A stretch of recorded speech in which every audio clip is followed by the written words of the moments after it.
Now, when we left the Greeks,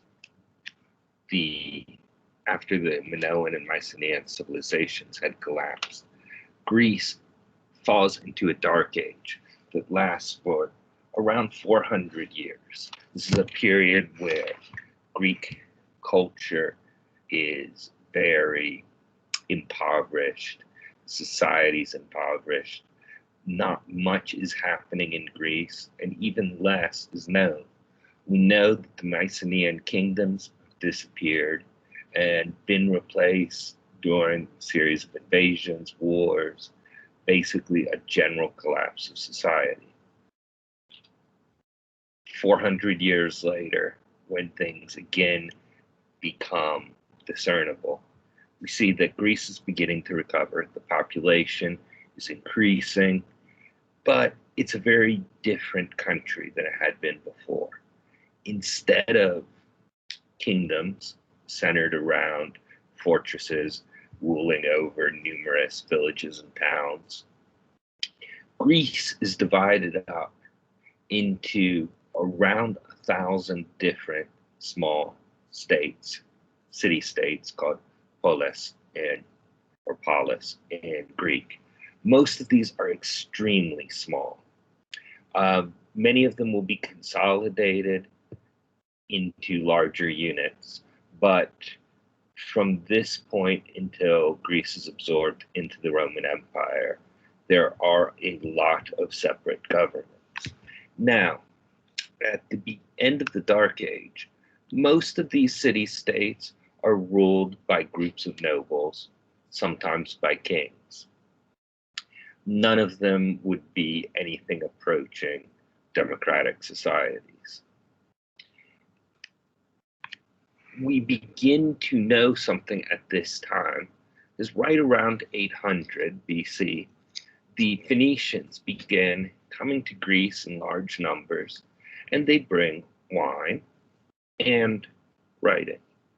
The Greeks take the alphabet of the Phoenicians and find that there's some of the letters that the Phoenicians have no meaning in Greek, and they give them new sound values, as well as creating 2 more letters. And the Greek alphabet that emerges from this will have 24 letters. The big difference with the Phoenician has to do with the nature of the language. You need vowels to express clear differences of meaning in languages like Greek. You did not in Phoenician. So they add new vowels, alpha, eta, alpha, epsilon, omega, omicron, and so on, upsilon, that will enable them to express the full sounds of their language.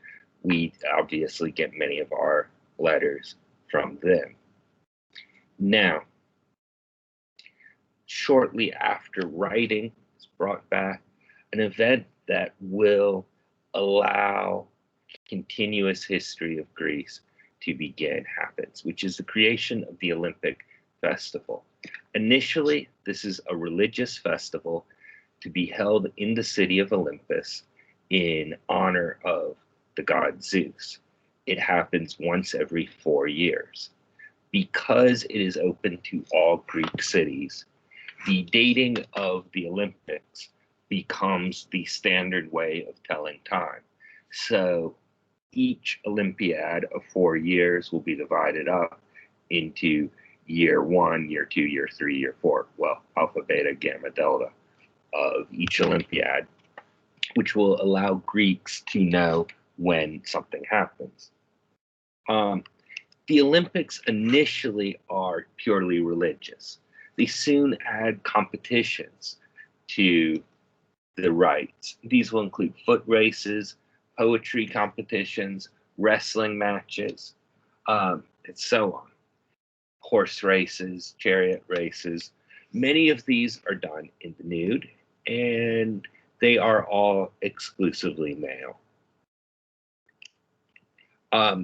In the same period, this is coming years after 800, Greek art begins to reemerge.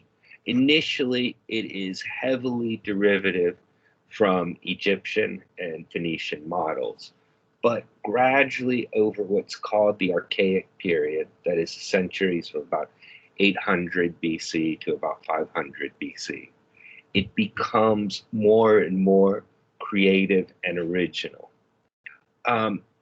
In this period, the biggest area of artistic and intellectual growth and curiosity is going to be in the Greek cities on the coast of Asia Minor, that is in what's now Turkey.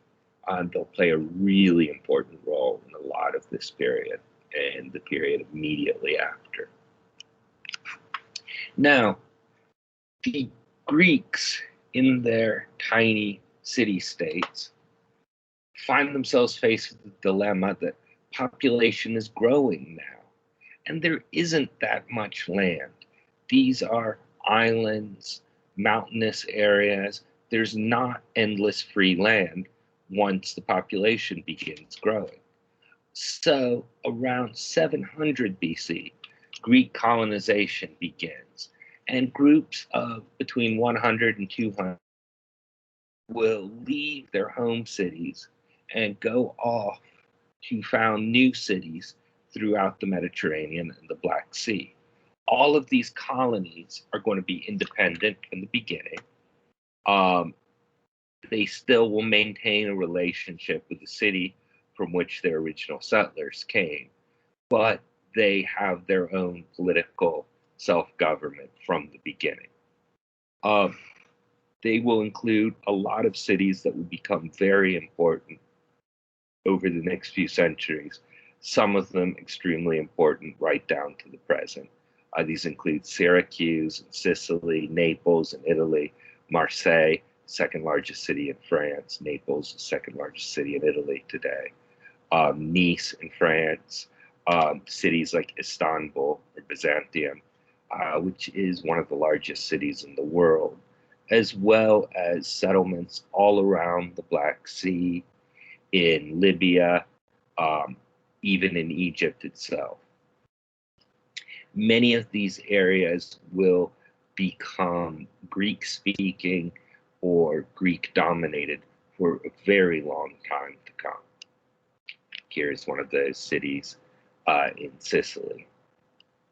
Now, while all this is going on, other things are happening that will have significant impact in the years to come. Greek literature begins to emerge now that there's writing, papyrus coming from Egypt to write on. The first written works of Greek literature emerge. The very first is the poem of the Iliad, written by Homer, allegedly, telling the story of the Trojan War, and its sequel, the Odyssey, giving the adventures of Odysseus as he tries to return home to Ithaca. He probably, if Homer is a real person, lived around 750 BC. A few decades later, another poet, Hesiod, writes the Theogony. This gives many of the basic stories of Greek mythology, creation of the world, how the gods came to be, things like that. A little bit after him comes a writer who many of us probably know, Aesop, who writes fables. He writes stories like The Boy Who Cried Wolf, The Crow and the Grapes, these little animal stories with morals that I think we all heard probably in preschool. They had to be written sometime. They're poets, other forms of literature. The most significant woman writer is a woman named Sappho, who writes love poems to both men and women. She lives on the island of Lesbos. There are assumptions about her sexuality that have been made, giving rise to the word lesbian, though she pretty obviously is bisexual. anyway. Now, many of the writers from this period are going to become classics that will be read and reread over a very long period, right down to the present. Other areas that begin to emerge are science and philosophy. Now, for the Greeks, science is a branch of philosophy. Philosophy is all of the things related to wisdom. There's moral philosophy, what is right and wrong, political philosophy, how should government function, metaphysical philosophy, why are we here? What is the universe anyway? And natural philosophy, that is trying to understand how the world itself exists and functions. Many of the people who do these will do all different types of philosophy. And the place where philosophy first really emerges is in those Greek cities of Western Asia Minor. There we begin seeing between 600 and 500 number of major figures like Thales is the first one to try to explain the world and why things are the way they are without using gods or other supernatural explanations. There's Pythagoras, who I think many of us, at least anyone who's taken geometry, will recognize his name. He also teaches doctrines of reincarnation and a lot of metaphysical and moral philosophy, as well as geometry. Now, in this time, in the 6th century BC, in these towns along the coast of the Aegean Sea, one of the ideas that comes into focus is the idea that the earth is round and not flat. And philosophers, especially a guy named Anaximander, observed that if you see a ship sailing towards you, first you see the top, then the middle, then finally the whole ship. The same if you're approaching an island with a mountain on it. And from this determines that the horizon is curved on a flat surface like the sea. They do calculations, and based simply on their observations, they make rough estimates of the size of the earth that are within about 20% range of being correct. The math will get better, and in the next period, we'll see how they develop finally ways of measuring exactly the size of the earth. But when someone tells you the earth is flat, it's been known that it was round for more than 2,500 years by people who were willing to look at the evidence. Now, finally, there is one massive invention that happens just outside of the Greek lands, right around the year 610.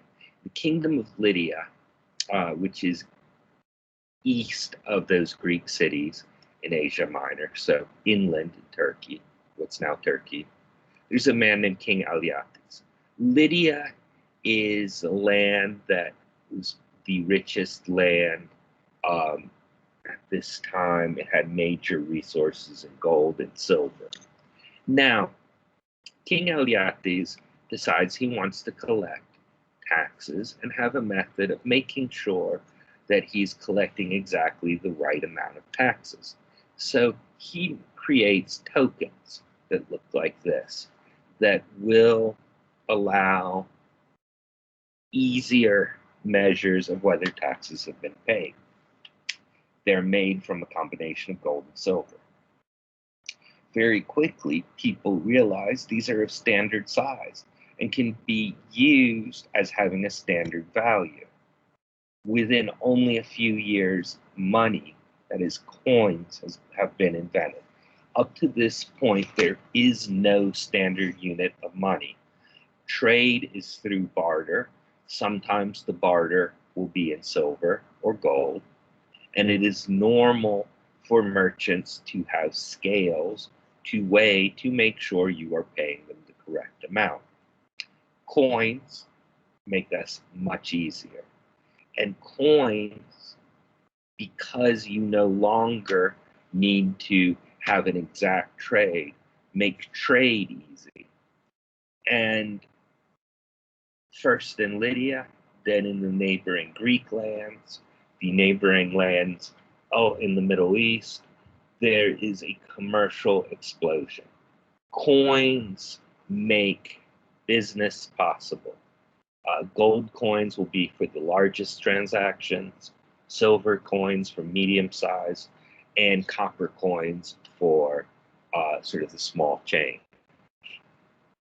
Within 300 years of Alyattes' invention, coins based on gold and silver will be used all across the great continent of Afro-Eurasia, from the Atlantic all the way to the Pacific, from China through India, through the Middle East, through Southern Europe and Northern Africa. Everyone will begin using coinages based on this concept. It is one of the most important revolutions in society and will make trade and exchange much, much larger than they've ever been before. Now, in this period, as commerce is expanding, as society is getting more complex, there are two cities that begin to emerge as the two most important cities in Greece. The first is Sparta. Sparta is a city that's become a name for toughness, military ability, and passion.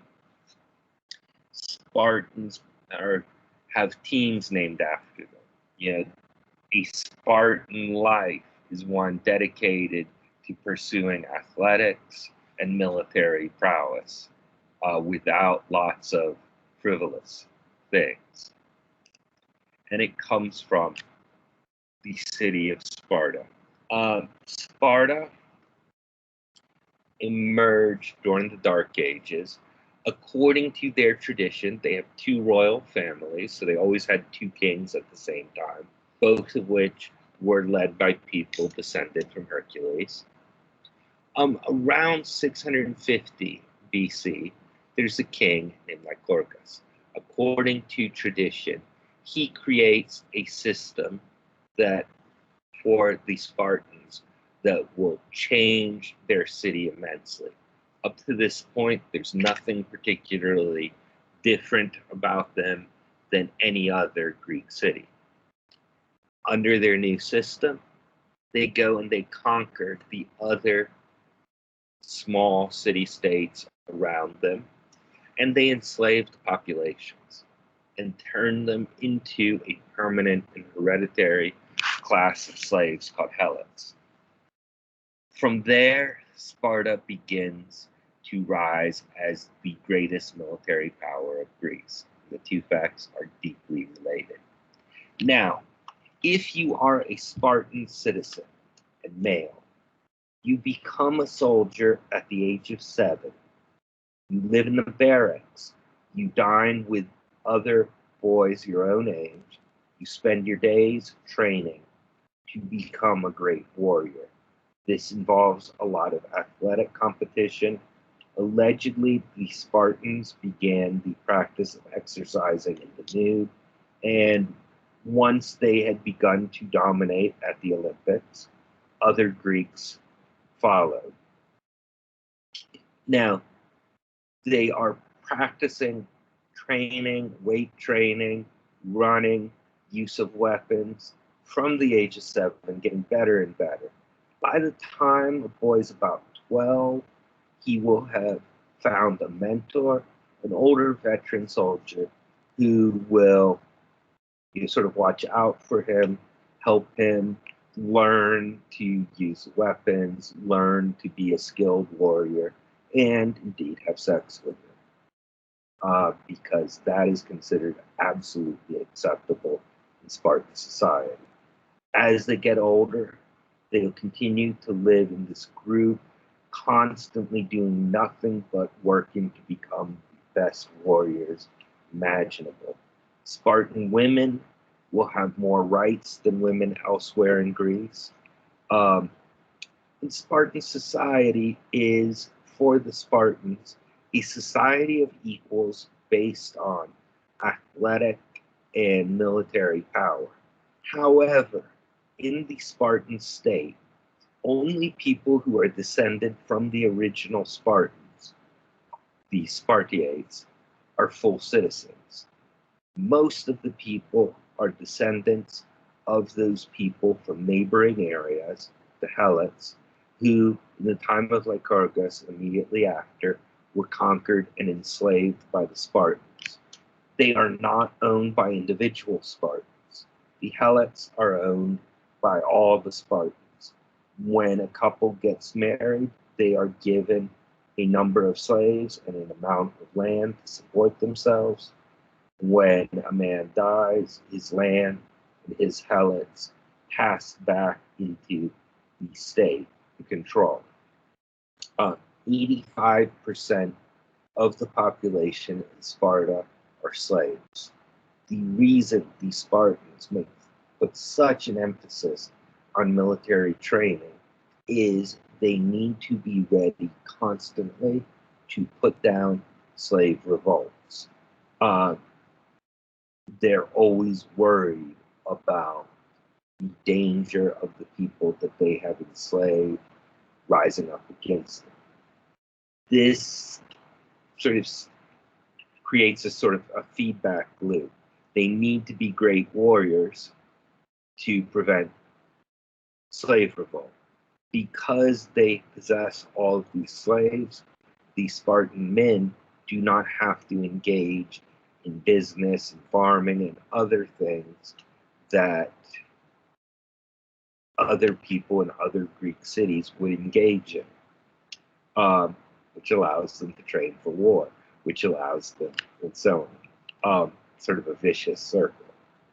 Now, the second city is Athens, and it's very unlike Sparta. Athens is one of the absolute oldest cities in Greece. It is one of the few cities that were important in Mycenaean times that continued on for centuries. It was never conquered by the invaders at that point, and was able to maintain its traditions, looking back to its ancient heroes like King Theseus.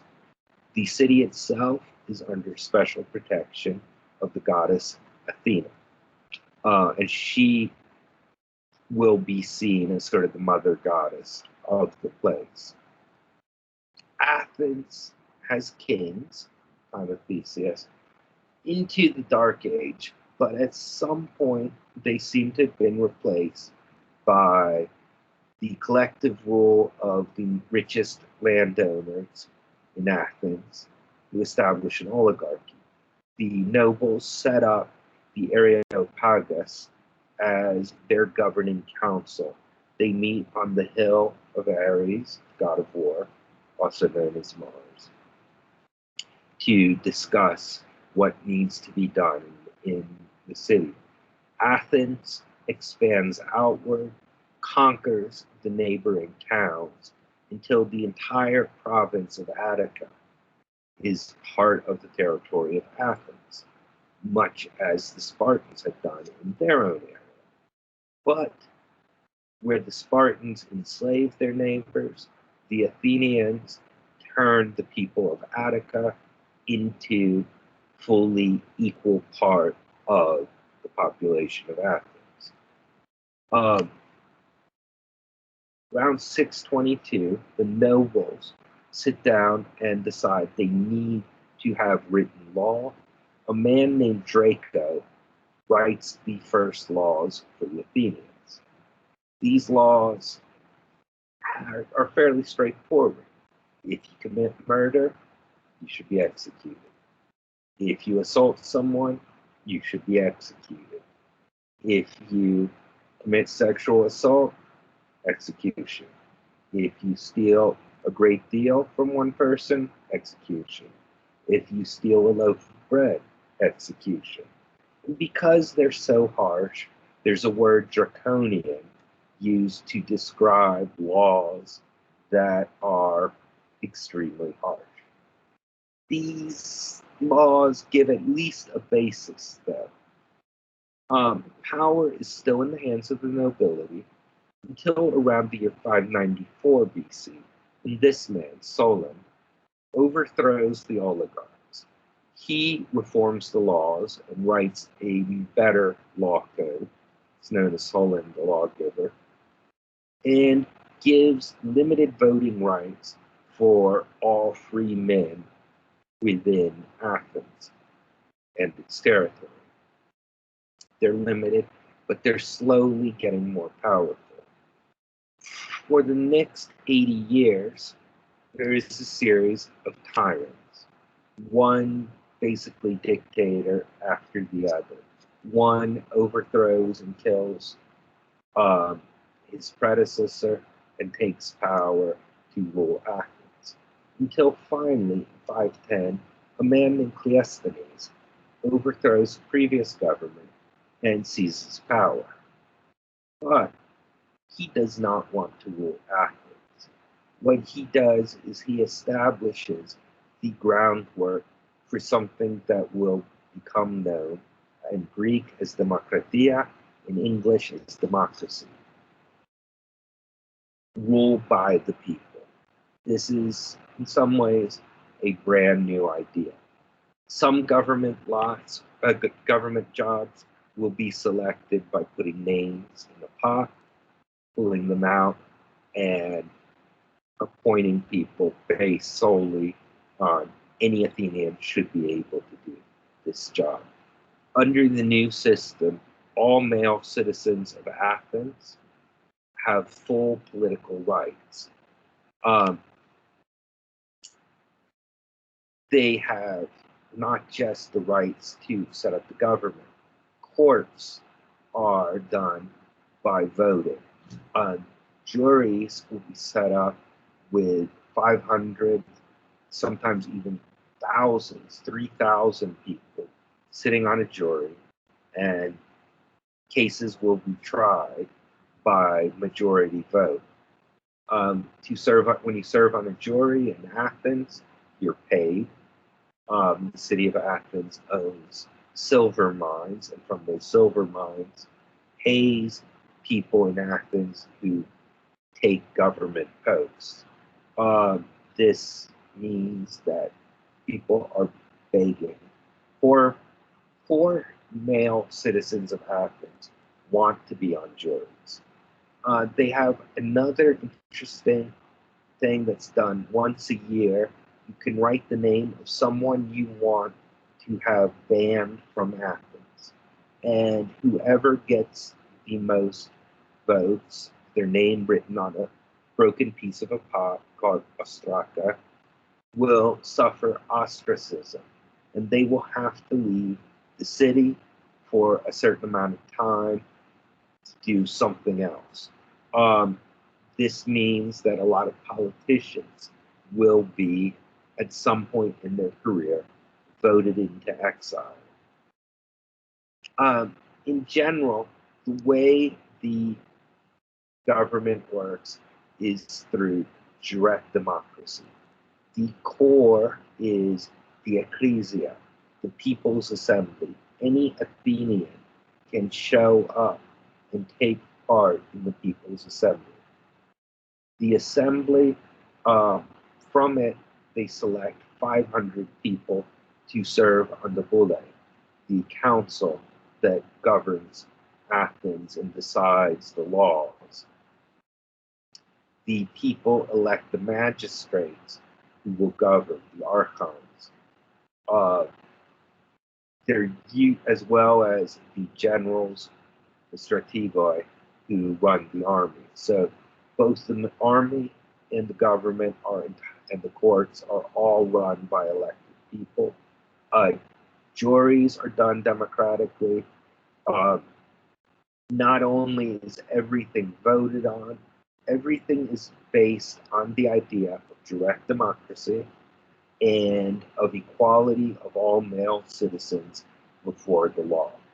This is, in a lot of ways, a really revolutionary concept, and it will set Athens apart from much of what has come before it and leave Athens as a model for what will come after it. Now, while Athens is extremely democratic for all male citizens, it is not democratic for everyone in Athens. Obviously, children do not vote. Women in Athens have exceedingly few rights. Women in Athens are a free woman in Athens is expected to cover herself when she goes in the street, not to leave the house without her male protector, either her husband, her father, her brother, or if she's older, her adult son. Only enslaved women are expected to be walking in the streets with their heads uncovered. Foreigners, that is, immigrants, including people coming from neighboring cities, cannot become citizens of Athens. They cannot vote, no matter how long they live in Athens. Their children will also be non citizens, and their grandchildren will be non citizens. The only way you can become an Athenian citizen is if your father is an Athenian citizen. Finally, around a third, quarter to a third of the population of Athens were slaves and had no political rights. In Athens, as throughout Greece at this time, probably the majority of slaves are other Greeks from other Greek cities, mostly people who've been captured in war or criminals who've been sold out of their hometowns. After that, the next largest source would have been what's now the Ukraine, as well as neighboring countries. Yet, this openness that does exist in Athens means that Athens quickly becomes the largest center for philosophy and science. Lots of philosophers come. And part of the reason they come is this new system of government means the best skill to have is the ability to argue public debate using facts, logic, and rhetoric. Philosophers teach how to argue. Also, under its new democratic system, Athens rapidly becomes the richest city in Greece, the main center for trade, because even if you're a foreigner, it is a very safe and open place to live and do business, which makes it even wealthier, attracting more people. Now, of the philosophers in Athens, probably the best known to this day is Socrates. Socrates himself wrote nothing. What we know about him are memoirs written by two of his students, Plato and Xenophon, and a comedy made about him while he was alive. He develops what's known as the Socratic method of arguing by using questions to reach a truth. His goal in philosophy was to find what is virtue, what is the true meaning of virtue, what is best in life. Among his students is this man, Plato. Plato, in his earlier career, won prizes as a champion wrestler, which is kind of bizarre. and Plato itself means flathead. It seems to be a nickname. So it's sort of like if the Rock were to become a famous philosopher 1,000 years from now, not as Dwayne Johnson, but simply as The Rock. Anyway, Plato is a student of Socrates, and he is our main source of information on Socrates' thought. He writes dialogues, that is, sort of like mini plays, where they're discussions between Socrates and other students of his or other philosophers trying to establish ideas. And Plato sets up a school for philosophy called the Academy. Just the Academy because he invented the word academia, academy, all of these things, academic, all come from him. His main philosophical idea is to come up with what is the perfect government. He writes about this at great length in a text called The Republic. His ideal society is one that's run by the wisest people possible, as he sees it, the philosopher king. He rejects the idea of democracy because it gives political power to stupid people. And he thinks only highly intelligent and wise people, which he sees as the same thing, should be allowed to have political control, and what they say should be the rule for everyone because they know what is best for everyone else. There are a lot of problems with that, and he has been very, very popular with many people in the time that he lived. He, though, has a student named Aristotle, moves away maybe from trying to figure out what is the best government. He is a true philosopher. He writes and leads books that we still have on natural science, literary theory, how to write poetry, how to be a moral person, how government should operate, or how governments do operate. Some of what we know about the Athenian government work comes to us because Aristotle tells us in his Athenian constitution. There are, of course, other writers at the same time as these also developing many ideas. Hippocrates to Athens as one of the first medical writers. He writes an oath that all doctors are supposed to accept, called the Hippocratic Oath. Next time you're in a doctor's office, you'll probably see it posted on the wall. And Athens also is a place where there's a lot of art. One of the most significant ones is the development of theater.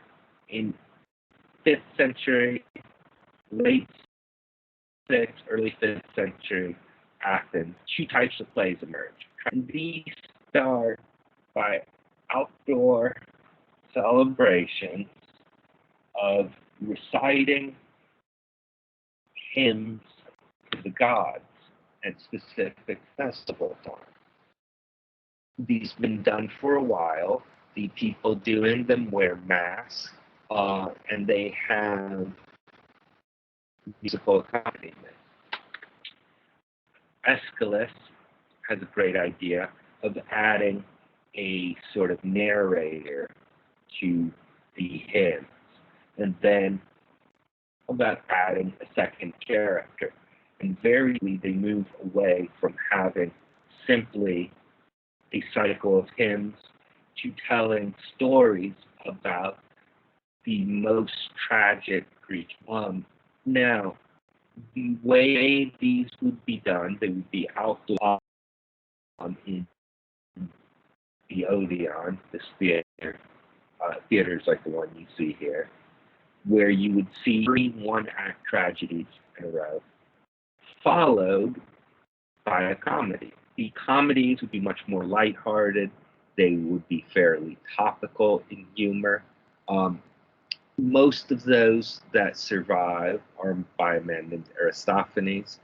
Some of his comedies are making fun of things around him, such as a play making fun of Socrates, that almost certainly Socrates was sitting in the audience when it was first made. In it, he compares Socrates and his students to a chorus of frogs chirping in the night.